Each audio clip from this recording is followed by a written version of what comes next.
All right, welcome back to another episode of the Leveraging Real Estate Podcast. My name is Ryan Corcoran. I am your host. Today we have a fellow Rhode Islander. His name is Nick Balzano. He's crushing it in the property management game and rental game.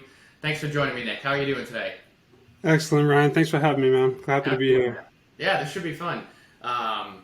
So we met not too long ago, maybe, 6-8 months ago. We've hung out a couple times, chatted about real estate, found out we're doing pretty similar things. Why real estate? So let's start from the beginning. Who are you? Where are you from? Rhode Island, or did you move here? And why'd you get into real estate? Let's just start from the beginning. It's a small market, man. So I'm with you. So yeah, I found out about you and met up a couple times. It's been fun. From my background, I born and raised Rhode Islander. Absolutely love it here. Don't see myself going anywhere else. Grew up swinging a hammer for a small general contractor. Just a little background about myself. Worked with him probably for 5 years. That's how I got pretty handy. And actually, that's where I developed a bug for this real estate game. So that brought me to about college age. Around 18, I went to UNH, got a civil engineering degree. Once I graduated there, I worked for a big national construction management company. And then, 1 year out of school, working for the CM company, decided to get a little creative, bought my first 3-family in Lincoln, which is in northern Rhode Island for any of you listeners that are out of state. And got pretty creative on that. We did a 203K FHA deal, went in for 3.5% down. And then, the property was a disaster. But that's when, it kind of hits you. It's definitely scary on your first deal. But once you lock the first one up and you see what's available and what's possible, yeah, sky's the limit, right? So I think the initial contacts of, working for a smaller general contractor in Lincoln, he helped me out with that project. And then from there, it just kind of snowballed. So all right, I'm going to stop you for a minute because this is actually a good segue. I know we're going to talk a lot about property management, but I've had a ton of people ask me, should I do a 203K loan? How does it work? What's the process? And what does it look like? So maybe you can run through for all the listeners who are interested in it, because I've never done it. I've used FHA loans multiple times, Sure. But I've always shied away from the 203K loan because I've just heard the nightmares from it. So why don't you give your experience of it and see if give everybody your just do everything, dive into numbers, what it looked like, how it ran down. So I'm gonna put a little disclaimer on this. This was back in 2013. It could have changed, but at the time, this property came on the market. It's actually in the Manville section of Lincoln, so northern Lincoln. And came on the market not habitable, right? So it wouldn't pass for conventional financing. And at this point, I had been looking for months and getting pretty impatient. Saw a bunch of 2 families in the area, 3 families. You got to be patient, right? So this one came on the market. It's working with a realtor, and we knew it wouldn't pass inspection. So we're just kicking around options. Just started Googling, listening to podcasts.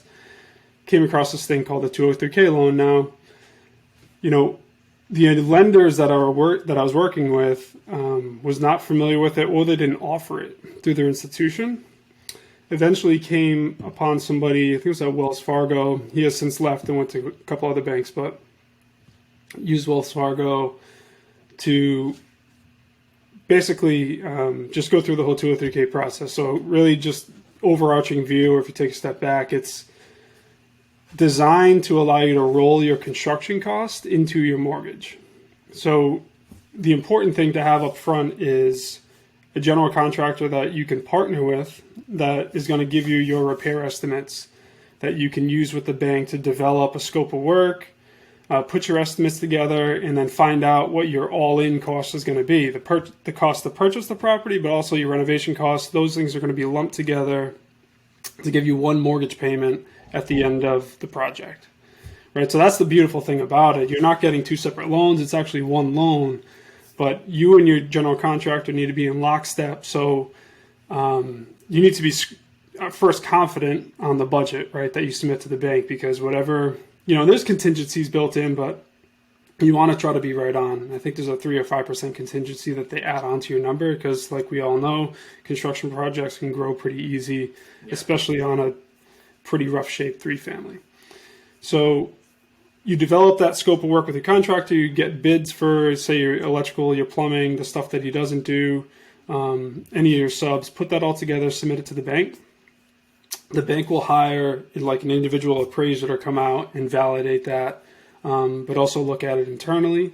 Once everybody signs off on the renovation amount and everybody's comfortable, then you proceed to closing just like every other loan, right? So all your information, your tax returns, etc., just closing any other loan on a property.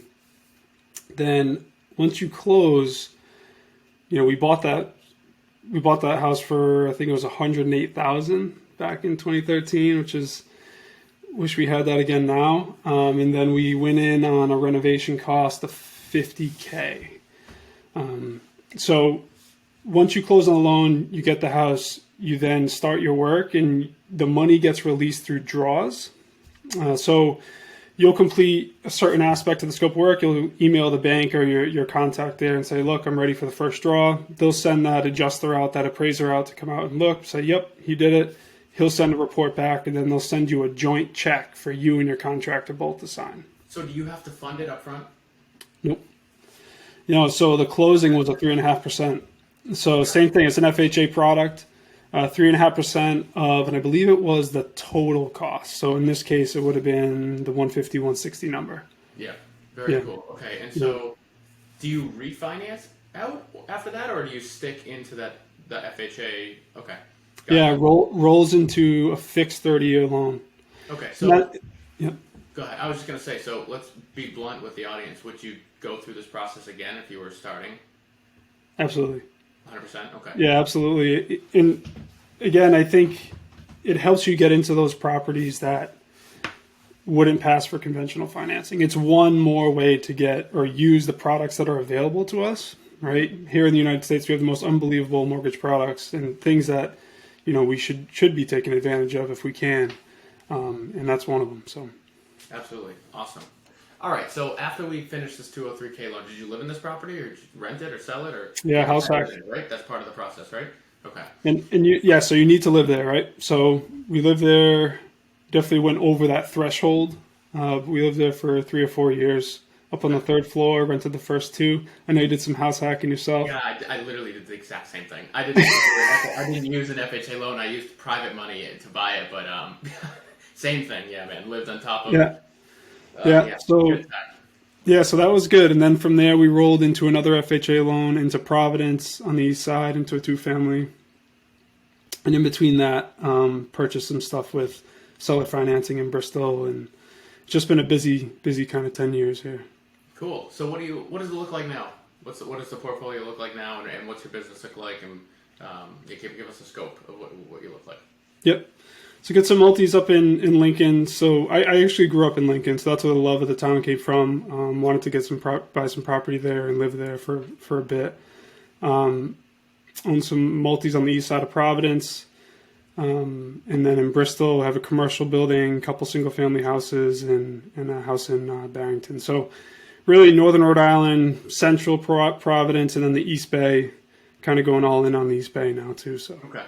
And I know if anyone's watching this, which probably not, it's going to be mostly audio. I see the Balzano property management hat on there. So let's talk about let's segue into that, because I know you're really passionate about the management side of it and scaling that up. And let's give an overview of sort of.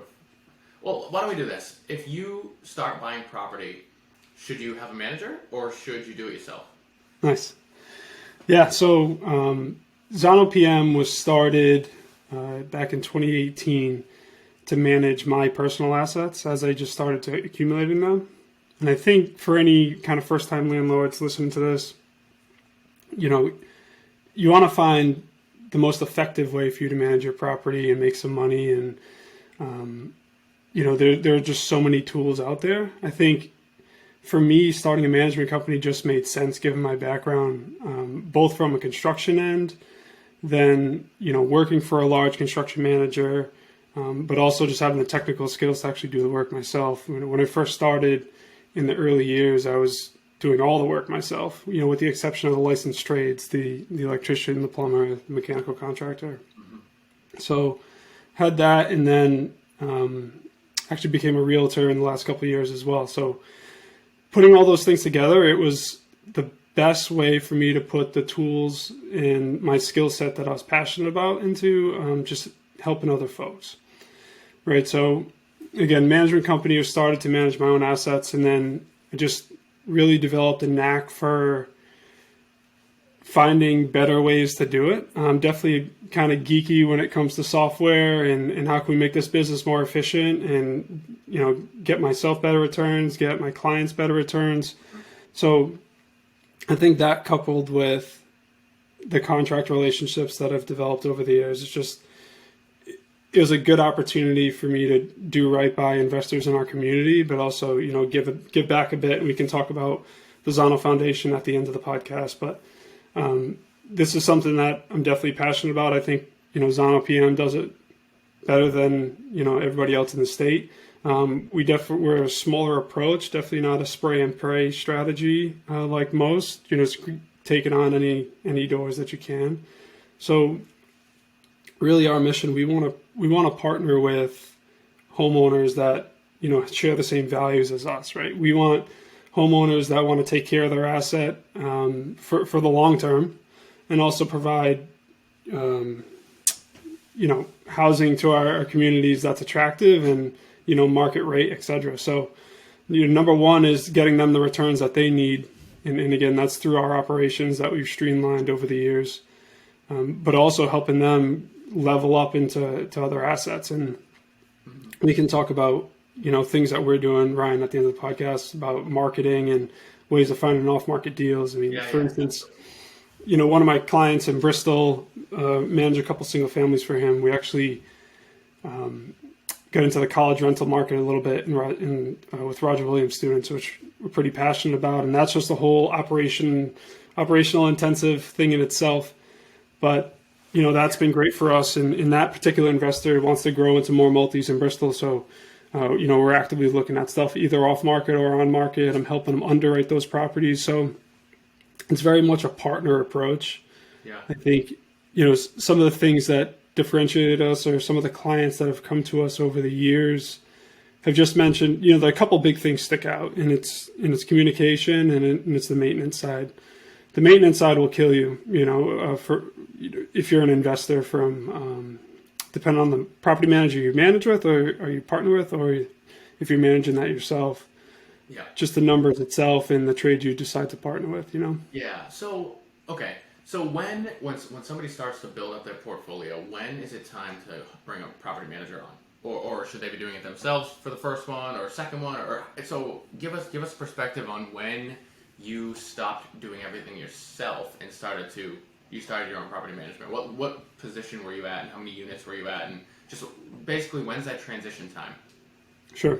Yeah, I totally think everybody, if you're a real estate investor, you should be your own property manager or landlord for some amount of time. You need to know what goes into it. I think to manage a property manager, you need to know the ins and outs and the background of what they do day to day to really develop an appreciation for it. So that's number one. I mean, as far as when folks should take on a property manager, it's really up to your individual situation. And I hate to give that answer, but you know, if you're trying to actively scale, you literally want nothing to do with it. You just want to check in the mail. That's cool. You know, my recommendation is interview the top 3 or 4 in your market and go from there. But, you know, back to the landlord that wants to self-manage their properties, and we have a lot of them in the Rhode Island market. I mean, I'm pretty tied in the real estate investor network here. And, you know, those folks that do want to manage their own property, there's just so many tools for us to take advantage of living in the day and age that we do. I mean, I hear folks that are still collecting cash and checks in person and, you know, delivering them to the bank, et cetera. It's like, there are so many products of it, right? Like either paid or free software, right? There's free software out there to collect lease payments from your residents. And it not only will help you, but it'll provide a better experience for them, right? So again, it's the approach that we're taking. It's how do you make it easier on yourself, but also provide a better end product, right? For your clients. I agree. I think that, so when I started, I managed my first 2-family myself, and then I managed the next property myself as well. And it taught me a lot about not just like how to fix things, but it taught me, okay, how do I interact with tenants? How do I separate my personal life from actually tenants and the business itself? But then I got to a point where I was like, okay, this is not sustainable. Like, I cannot be answering phone calls from people if I'm going to buy a 10-unit property. Like, it's just not going to happen. And so I think the answer that I always give people is, first of all, what does your goal look like, right? If you want to scale really quickly, maybe it is have a property manager. But if your goal is to learn and take the first step, buy that small multifamily, manage it yourself, get hands-on, and figure out how to do things. So when you go and hire a manager, you can oversee them, right? You have an idea of what they're talking about, and they're not, charging you $500 to replace a goddamn freaking drain. You know what I mean? It's crazy, because I've been burnt by managers in the past on maintenance calls, right? Like, last year I spent $17,000 in plowing in New Hampshire. $17,000. I'm like, you gotta be freaking kidding me. It's just because I wasn't on top of it, right? But whatever, you learn as you grow. But I love that you said be your own manager for a period of time. Yeah, I just want to jump in there too. And you're right, snow plowing up here in New England, it is horrendous, the numbers that they're getting. But the insurance isn't cheap either, so you look at it from that perspective. Yeah. So for those that are looking to get a multi, I think house hacking will be the number one way. I mean, if you're living in the property, I think you're going to want to self-manage that, right? If you have one tenant or two tenants in there, it's really easy to do. You're there every day. They see you working on the property. They see you cutting the grass. Like, they have a different appreciation or respect for somebody who's there taking care of the property. And I think it's a lot easier to just manage that relationship, right? To collect rents, to have the tough conversations with them. They see that at your home, and they see the effort you put into it. So I probably dragged that out a little longer than I should before bringing in, help like a landscaper or, other trades, and not swinging the hammer myself. I think having that construction background and doing the work myself was actually kind of a detriment, because I can just say, you know what, I'll get it done in a couple hours. It's no big deal. But, where is your time better served, and what's the highest and best use of your time? Right. And you'll start to learn that, as you develop and get more properties, and it just becomes pretty painful when you're getting calls from, tenants from across the state and et cetera. So. Yeah, absolutely. I like how you said that house hacking is the single best way to do it. I still believe to this day that house hacking is the number one way for anybody at any level to start investing in real estate. Especially when rent is $2,000, $2,500. Like, it's crazy. Like, you can live literally for $0. Just suck it up for a couple of years and take a look at your bank account in 12 months, and you're gonna be like, what the hell just happened? And it jumpstarts everybody, right? I mean, I really think everyone who's house hacked, nobody's ever said, I wish I didn't do that. Right. You're right. No, it's a good point. Yeah. So cool. All right. So what's the plan with the management company moving forward? Sure. Yeah. So we're definitely focused on northern, central, and the East Bay, right? Those are the areas that we're playing in, and we're partnering with investors. So really just trying to expand there and partner with the right folks, again, that share our mission. I think the past 2 weeks, we've turned down a couple of clients just because, we'll go out and do an hour property consultation with them where we'll walk around, we'll inspect the property with them. What's your goals, right? Just trying to find out their why and where they want to go, and see if we're the best fit. We have no problem recommending them to somebody that we think is a better fit for them. And that's happened. I mean, there was an 8-unit in Warren that met with the owner last week, went through, and it was pretty clear that, the intention wasn't there to make the property, bring the property up to a habitable condition in a reasonable amount of time. Definitely looking for the cheap way out and just to collect the money. And again, that's just not how we approach our buildings. And, my personal assets, I would live in every one of my units, no question. I don't expect, my clients to have that same sentiment, but, be responsive when, be responsive on approvals when, repairs come about, or maybe, go that extra mile on the turnover if it's going to secure a better resident, et cetera. So. Yeah, that's awesome. So what does a day-to-day look like from a property manager? Like, take us through like a normal day. Like, is it consistent phone calls, or is it really just overseeing? Like, honestly, I don't know. I've never been on that aspect of it besides 5 units, right? So Yeah. I'm trying to get an insight on, okay, how does a management company actually function, and are you making money in it, or is it like what's the? Guess what I'm trying to get at here is a lot of what I hear about is with management companies, and when I've analyzed starting my own at one point in time, I was like, how the hell am I going to make money on this? Like, I'm like, I feel like it's one of those things where you have to scale up to a certain point before you start generating a good enough income for it to make sense for your time. So I'm curious what it looks like for you on a day to day, and then what's the end goal here? Yeah, you're right. There definitely is a break-even point, just like any business, right? So, for us, we're definitely on the smaller end. We're not the largest PM in the state. I think, there's always something going on, whether that be, a work order that we're servicing, whether that's leasing units. I mean, a typical day could be, for me, I'm trying to take a step back and just meet with clients and do business development full time.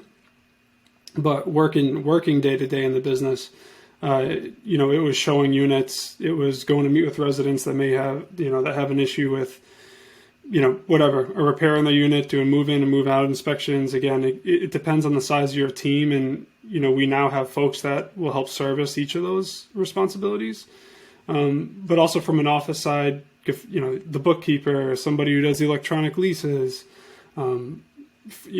facilitating those work requests when they come in and routing them to the appropriate vendor. So there's so much that goes on, especially when you start to scale. Now, the team members that you bring on are just going to multiply. The number of handymen you got, your admin staff, your leasing staff, the folks that do your move in and move out inspections. I mean, all those folks are going to multiply with the amount of units that you take on. But your basic day-to-day of property management, is going to stay the same. The numbers are just going to get larger. Now, to speak a bit about the profitability aspect, I think that's where you definitely got to do your homework, read books, talk to other property managers, get a mentor, pay for coaching, because, there's right ways to go about it and there's wrong ways to go about it. So you can generate revenue from various aspects to make your business profitable. I think just going off of your base flat fee of, call it 6 to 10%, it just varies across the property managers here in Rhode Island and frankly across the United States, of course. But it goes beyond that. It's leasing fees, it's markup on certain work order requests. So it's your approach and how you decide to what your revenue management looks like. Yeah. Okay. So how about your investing side? So what's the plan moving forward? How about the current market? Like, what are you guys doing right now to prepare, or are you you keeping the foot on the gas pedal, or what does it look like right now from your personal investment side? Yeah, definitely. Personally, still have the bug, right? Chasing the deal, trying to get the deal done is something that's always been exciting to me. So still generating leads on the personal side. But again, like I mentioned, the investors that are coming to me that actively want to grow, I usually get 2 or 3 deals in my inbox a week saying, Nick, can you take a look at this or help me underwrite it? And you want to partner on this, right? And those partner structures will vary depending on the investor. And these are clients of mine, right? So they obviously trust us, and I'm helping them scale and get into more properties. I think for personally and for them, there's definitely been a heavy direct mail play, right? We never really stopped that over the past 5 years. Mm-hmm. And it's actually how we came in contact, Ryan. Yeah. It's funny. So we definitely done a couple flips off of direct mail, and that's really not so much on the cold calling front, but then through brokers and been in the game for a little while. So once in a while we'll get the pocket listing from a broker or a wholesaler, et cetera. So I think from my experience, direct mail so brokers have brought me the most deals. Right, but direct mail has by far brought the best deals, like non-comparable deals that any broker has ever brought me.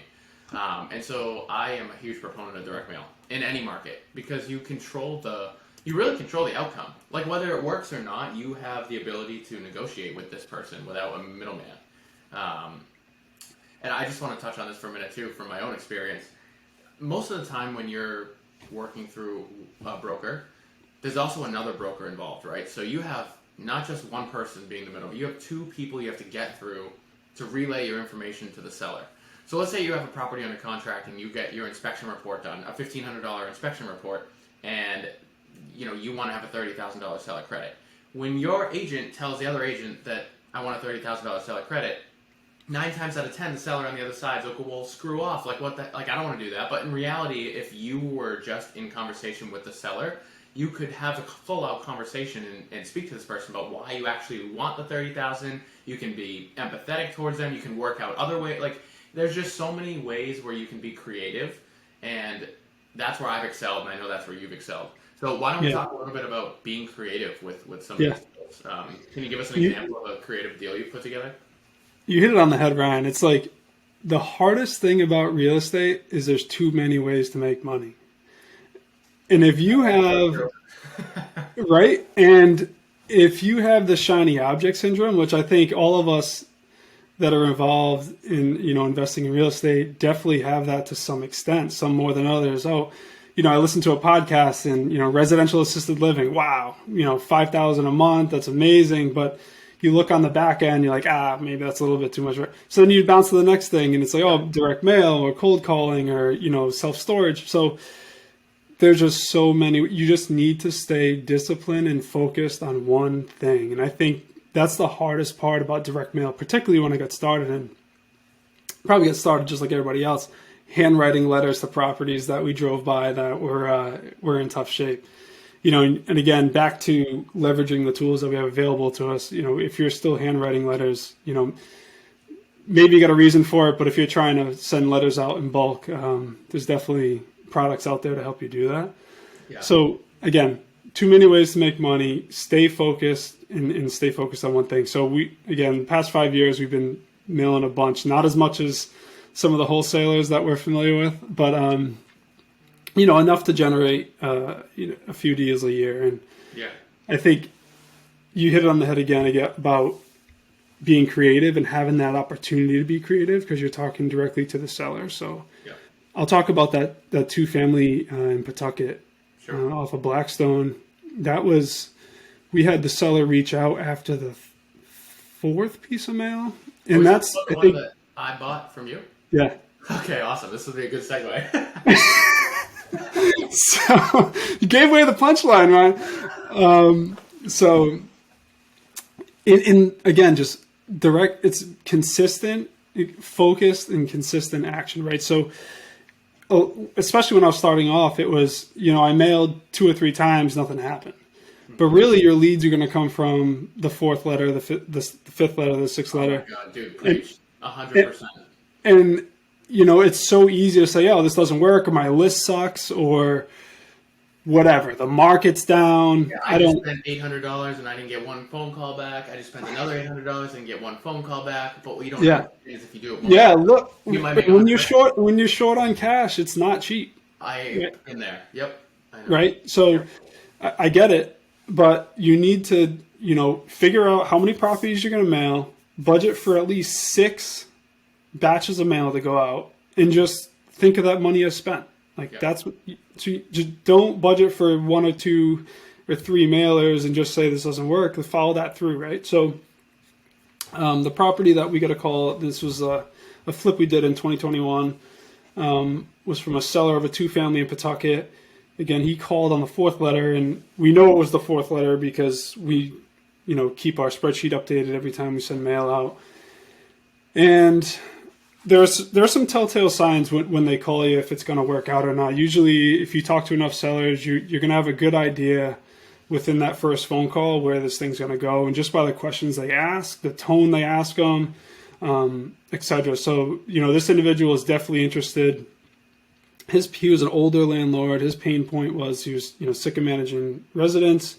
Him and his wife want to move to Florida. All the things that you want to hear. And I think the thing that really got us excited is that he said, all I want is the assessed value for the property, right? And that's great. And when you hear that, you're like, okay, there's something here. So. We went out to the property, met with them, and it's something we try to get out there as soon as possible, right? Without being pushy, and met him out there trying to solve problems, and that's the name of the game, right? So You don't need to be the best at everything in this business. You just need to solve problems, right? And that's what you want to get from him or her when you go and meet them out in the field. What's the problem and how can get you a solution? Is it quick money? Do you like the asset or you just like the cash flow? Maybe we can do an owner financing deal. Correct me if I'm wrong. Correct me if I'm wrong, real quick. Almost every deal I've ever bought in direct mail, the problem that I'm solving is 99% of the time a personal issue with the seller. It almost has nothing to do with the property. And so if you're doing direct mail just to try to make some money on real estate, you've got it all wrong. You need to literally have a passion for helping people out of a situation. I've bought literally uncountable properties where it's like, hey, I need money by April and it's March, or hey, I'm behind in payments, I owe taxes on this and that. You need to be able to resonate personally with this person and become friends with them essentially, in order to both benefit from it. And so I really think if people are doing direct mail and they're getting, no deals are working, well, maybe you should switch your perspective to how can I bring value to this person and help this person? And if I don't make money on it, whatever. 6 months down the road, that person might come right back to you and say, hey, I'm ready to sell my house. So I always try to end every conversation with, how can I help you? If I don't make any money, I don't even care. Like I want to help you out in your situation. And eventually it pays off. So good. So many golden nuggets there, but yeah. And again, it's that first call. Is it somebody that's kicking tires that just wants a number for their house? And that'll always be there. Exactly. And that'll always be there, right? But you want to get to the root of the problem. And those are the cues that I was, alluding to at the top of the call. Is this going to go somewhere? Is there a problem that they really want to solve? Meet them out in the field or at the home as fast as possible. And then again, it's what's the problem and how can we connect the dots? And again, this individual was, again, tired landlord, wanted to get rid of it, not interested in listing on the market and walking 20 people through and have the line of cars down the road and take the money and go down to Florida. So met him out there, solid property, again, pretty strong construction background, made a scope of work pretty much on the site, went through, what the house needs. And that's what's going to help me develop my offer as well. It's one of the reasons you want to get out there if you can. If you're mailing properties that are out of state, maybe you can get creative with that. But I always try to look at the ones that, we're going to put an offer in on if we can. Mm-hmm. And for everybody listening to this, I know I gave a little segue into it earlier. This property Nick is talking about, I actually purchased from Nick. So I've never heard this backstory, so I'm super excited to hear the rest of the story here.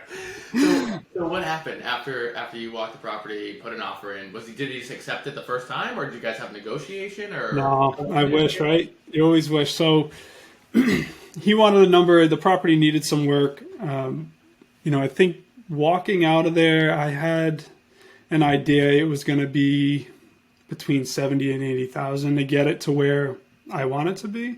Not really a lipstick on a pig situation per se. Like I think some of the other flippers in our market, but we definitely take some pride in the properties that we do put effort and money and time into. No, so I can stand by that because you again.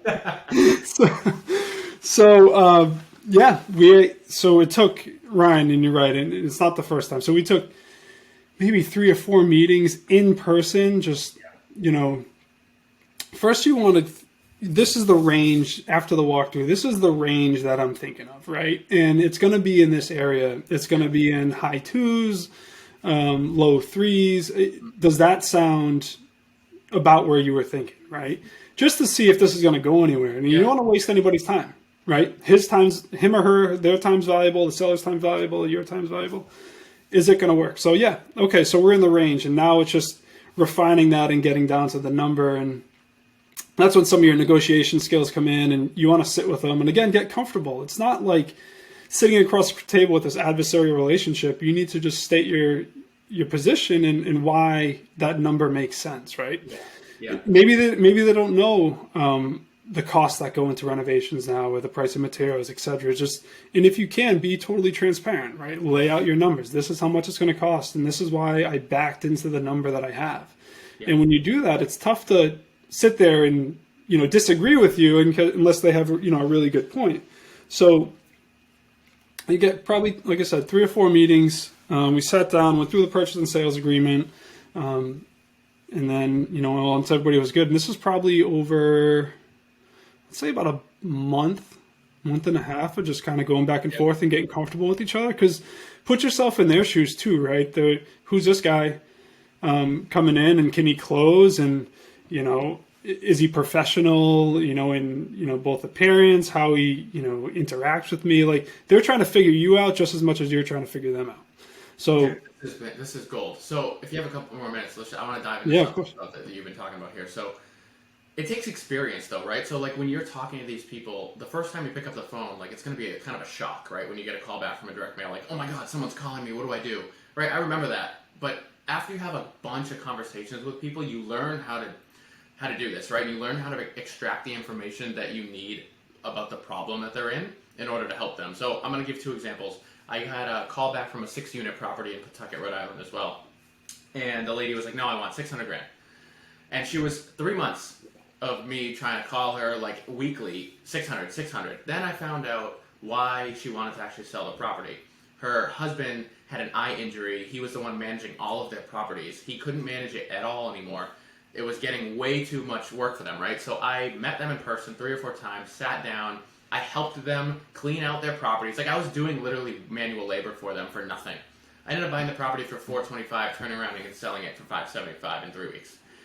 That right there, nobody would do that. I don't know anyone else who would go out of their way and start moving stoves out of basements and cleaning. Like, dude, but like for $100,000, who wouldn't do that, right? For that's like $25,000 an hour, and that's pretty good, right? So. Another example that just recently happened to me, I got a call about a 6-unit in Taunton, Massachusetts, and an older couple that actually live in the property, and they want to move, but the husband has Alzheimer's, so they need to go into a senior living. And I said, what do you want for it? What do you want for it? What do you think it's worth? I don't know. I'm like, okay, well, how can I pull this number out? How can I get the value that they actually want? So I flipped the conversation and I said, okay, how much does it cost to get into senior living? How much money do you need to pay off all your debt and all your bills? And I got to, she needs $250,000 in her bank account when she's done selling this, and she owes $150,000 on it. So I said, okay, so we're looking at about $400,000, and she goes, yes. Well, if you know anything about Taunton, $400,000 for a 6-unit is pretty damn good. Now, I probably wouldn't have been able to extract that number if I just kept asking her, what do you want for it, right? So I don't mean to harp on this, but it's really about navigating your way to figuring out what is wrong with this person's situation and fixing it for them.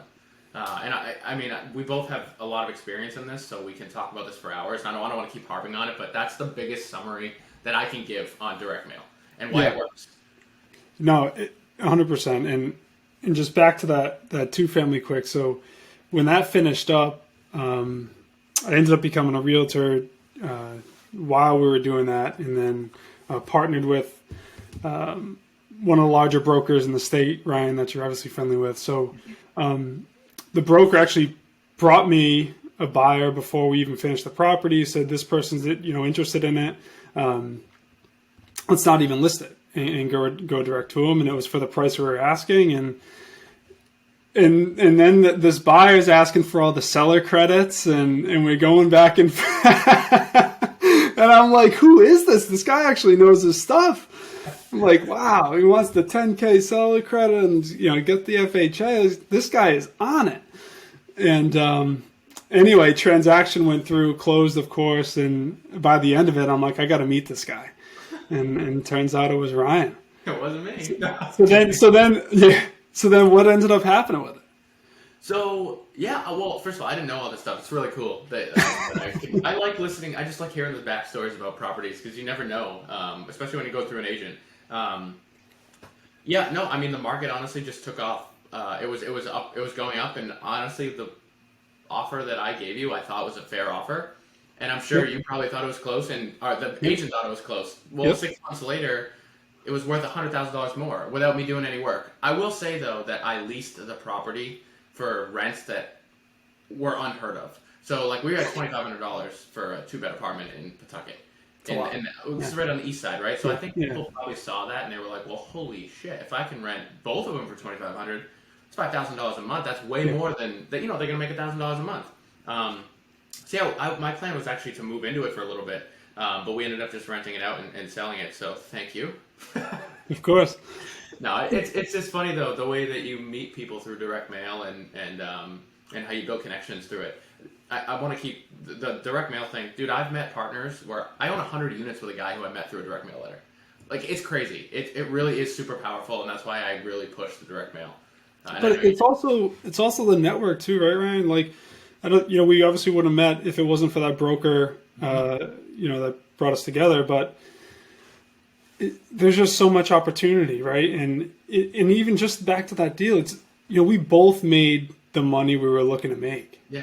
Right. And so to make the returns that we were looking for, and then you to buy it and turn around and just obviously it was a crazy market, of course, but still, you were able to sell it and make the money you were looking for as well. Yeah. So there's just so much opportunity, and you never want to burn a bridge, whether that's with brokers, fellow investors, hard money lenders, like especially in a small state like Rhode Island, but you really don't care where you are. It doesn't matter where everyone knows. It doesn't matter. Yeah. You want to keep those relationships on the up and up, and everybody's trying to do the same thing. There's enough out there for everybody. Yeah. Cool. All right, we got a couple minutes left. Let's talk about the foundation real quick before we. Yeah, man. Yeah, good stuff. So early in my career, I did some work for an organization called Rebuilding Together. They had an office in Providence, and their mission was to go into or help folks that live in a home and don't have the cost or the money to repair their home, and it has some serious issues. So Rebuilding Together would partner with a large construction manager, put a team together of volunteers, and then leverage that construction manager's contacts, for subcontractors to come in here and donate time, material, etc. So, we did a project in Pawtucket. I led the team of volunteers, and we had 20 to 25 people there on build day. There's a lot of months and time that goes up to the actual build day. It's a one day, 8 to 12 hours. You're in there, just all of you trying to get this work done. It usually ends up going a couple of days past that to really put the bow on things. But, Rebuilding Together will, meet the homeowner, link the homeowner up with the construction manager, the volunteer team, and then develop a scope of work, something that we think is doable in a day's time, or I'll even just say a weekend's time, and work the next, call it 6 months, to get that material donated and just get everything in order before the build day when the whole team goes there and executes on it. Mm-hmm. One of the most rewarding things that I have ever done, right? And this was back, I think it was in 2015, and it's something that has always stuck with me. I think when you go to that home, or you meet the homeowner when they come back to the property after you've been working on it all day, and they see the improvements that you've done at no cost to them, and just the emotion and the reaction, it's enough to keep you going and want to do that, for me anyway. So I felt a deep sense of fulfillment doing that. Rebuilding Together, I think the Providence chapter, don't quote me on this, I thought I folded up, but as I continued on, this is something, I wanted to start my own mission with a different spin. So we created the Balzano Foundation. It's a 501c3, created in 2000, I think it was 20, at the end of 2020 into 21. And our mission is to help elderly homeowners that want to age in place, but need either, repairs to their home to help with a disability, or just, general repairs if their homes, has some issues, whether it be structural issues, heating, whatever. So that's what we're all about. And I picked the elderly population. So my grandmother lives alone in Bristol. I own the house. She lives there, and I'm regularly over there helping her with things. And I just, you got to think how many, elderly people in our communities are in that same situation, but then don't have a nick to come over and fix the faucet or fix the roof or whatever. So there's so much opportunity, and obviously you want to age in your home and not go to a big box, assisted living or nursing home, whatever. So, that was our mission. I think it's kind of a big ask to go out there and try to find, it's kind of a specific pool of people. So we partnered with Habitat for Humanity, who has probably an international reach at this point. They're a huge organization. So got to meet the executive director here. We partnered with them last year, and they brought us an elderly woman who lived in North Providence that needed a ramp on the front of her home. And again, similar approaches to what we did at Rebuilding Together, but I met with her. I'm partners on the Zano Foundation with a buddy of mine, Sean Burgo, who helps in these efforts as well. So, Sean and I go out there, meet with the homeowner. There's a representative from Habitat for Humanity there as well. Develop a scope of work, and then just source the materials. I put my personal capital in there. There's a portion of the Zano property management capital that goes into the foundation, and that's the money that we use to buy materials. We can't expect our suppliers to give us everything, no matter how much we beg and ask. But there's definitely money involved that we're donating, and we'll have fundraisers, as we go forward to help with that effort. But the ramp was actually donated to us through Habitat for Humanity, but there are several other things that we needed to purchase. Went there with a small group. This was this past spring. Put the ramp on the front of the house. I think it took us maybe 5 or 6 hours. Beautiful Saturday morning. It was perfect. And then, at the end, the homeowner came out, and it was just everything you would imagine it to be. I mean, she was just so emotional. We give her a gift basket. It was just so rewarding just to use. And again, all the tools that I've accumulated over the years, whether that be just skills in the trade or just contacts, and just leveraging all those parts and pieces that you've built and put together, and just do right by your community. So, dude, this is super powerful, man. That is awesome. Awesome. Super passionate about it. And it was that's kind of a smaller scale. I think going forward into 23, we have our eyes on definitely a larger project, whether that be, a kitchen for somebody, interior painting. I mean, the scope of work is just so random because obviously it's whatever that individual needs or the home needs. So we're going to scale that up a bit. We'll have some fundraisers, and love for folks to get involved. You can go to thezanofoundation.com for more information on that. But love the support and help. If you want to come out and swing a hammer, if you want to come out and get us lunch, whatever. But just get involved. I can tell you that. Yeah, I'll put the link down there for anybody who's interested. Thanks, man. Yeah, they can visit. Dude, that is awesome, man. Very. It's something I haven't dove into enough, and I would like to start my own foundation at some point. Doing what? I have some ideas, but I'm not set on it yet. But dude, super powerful, man. That's what it's about, though, right? Like, you go through this, you figure it out, and then you're giving back, right? And that's really what it's all about. That's the main motivator for a lot of people, and you don't even realize it until you start to figure it out.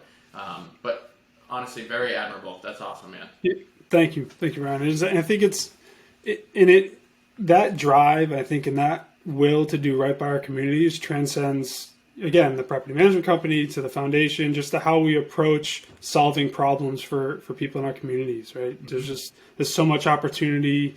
If you're out there and you've got, again, and you're handy and you want to give back, this is a great way. Or like you said, Ryan, start something else that you're passionate about. But use the gifts that you've been given to give back and do right by the communities that have helped you out. So awesome, man. Well, this has been awesome. I really appreciate you coming on here.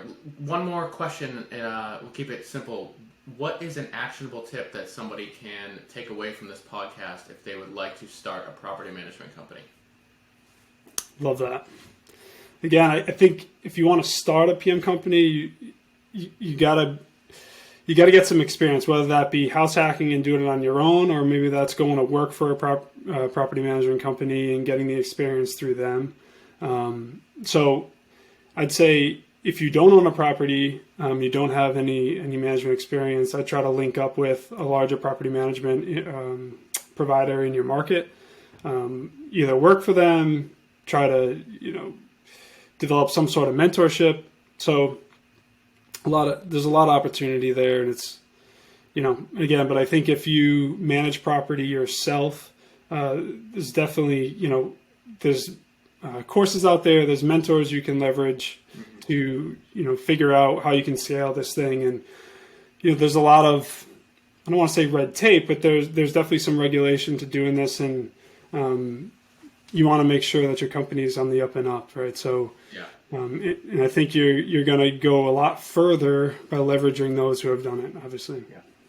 Awesome. Fantastic answer. I think that goes for pretty much every business possible. If you don't know what you're doing, find somebody who does and learn from them. If you do know what you're doing, figure out a way to learn as much as you can and scale it the right way, right? Yeah.